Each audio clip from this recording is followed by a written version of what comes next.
রহমতুল্লাহি ওয়া বারাকাতুহু।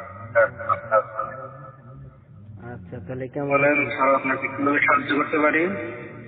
হ্যাঁ জি, আমার একটা কথা ছিল যে এই পৃথিবীটা আল্লাহ সুবহানাহু ওয়া তাআলা 6 দিনে কেন সৃষ্টি করলো বা কি কারণে করলো?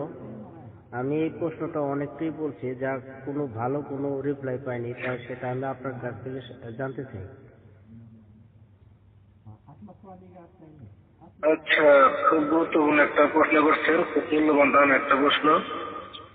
তো প্রশ্নটার পিছনে আল্লাহ তাআলা কারণ তো অবশ্যই আছে।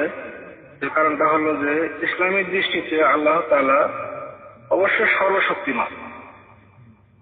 তিনি চাইলে এক মুহূর্তেই সবকিছু সৃষ্টি করতে পারতেন, হুম, কিন্তু 6 দিন বা 6 সময়ে পৃথিবী ও আসমান সৃষ্টি করার পেছনে কিছু রহস্য, হিকমত, জ্ঞান, কারণ আছে।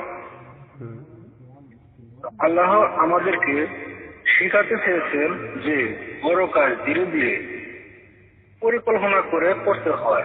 সবকিছু একসাথে না করে দাহে করলে সেটা সুন্দর কিছুই হয়। তিনি চাইলে সাথে সাথে করতে পারতেন। 6 দিনে সৃষ্টি করে দেখালেন তিনি সময়েরও মালিক এবং যেভাবে চান সেভাবে সৃষ্টি করেন। তো আকাশ, পৃথিবী, পাহাড়, মানুষ সবকিছু সৃষ্টি একটি নির্দিষ্ট নিয়মে সৃষ্টি হয়েছে। হুম, এটা প্রমাণ করে দুনিয়া কোনো এলোমেলো জিনিস না, বরং খুব সুন্দর পরিকল্পিত মানুষকে বোঝানোর জন্য। জীবনে সফল হতে সময় লাগে, পরিশ্রম লাগে, ধৈর্য লাগে।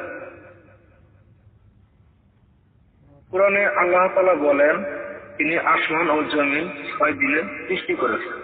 হুম, আল্লাহর 6 দিন বাধ্যতামূলক ছিল না, বরং এটা আমাদের জন্য শিক্ষা, ধৈর্য, পরিকল্পনা এবং সুশৃঙ্খলা গুরুত্ব বোঝানোর জন্য। তাহলে আপনি কতটুকু বুঝতে পারছি আপনার উপরে নির্ভর করে।